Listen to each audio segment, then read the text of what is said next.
সাত সমুদ্র 13 নদী পাড়ি দিয়ে আমরা আসছি রামগতি ঘাটে। আসছি মূলত মাছ কেনার জন্য। আর এখানে আসার পরে শুনলাম যে এখানে কোনো মাছ নাই, মাছ ধরা হয় না, সব মাছ ধরা হয় ওই যে আলেকজান্ডার ঘাটে। তো আমরা একটু পরে রওনা দেবো ওইদিকে। আসতে আমার বন্ধু আল আমি খুব কষ্ট করে মাঝি থেকে তারপরে যে হচ্ছে বন্ধুর মিজান বন্ধুরা অনুভূতি দিল।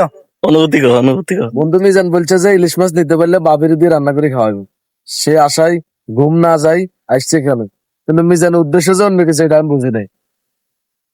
মিজান ভাই কি কর? আসছি মাছ কিনার লাই, কিন্তু এখন সেই যাবো চেয়ারম্যান ঘাট না নিয়ে আমরা কোন রামগতি ঘাটে আইবার লাই। রামগতি ঘাটে আইছেন এখানে কোনো মাছে নেই, মাছ নাই, হতাশা।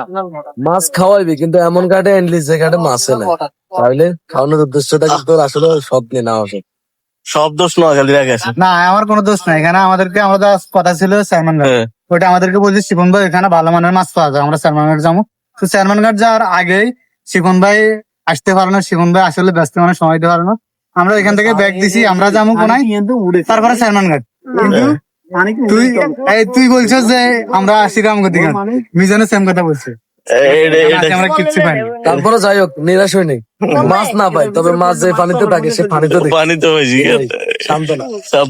আচ্ছা ঠিক আছে, আপনারা আমাদের সঙ্গে থাকেন, আমরা আপনাদেরকে মাছ দেখাই শেষ করব। মাছের শেষ কোথায় আছে আমরা ওইখানে যাবো। দরকার হয়ে যেন পানিতে নামুঙ্গে। হ্যাঁ অবশ্যই, জাল কিনে পানিতে নাম মাছ ধরুন।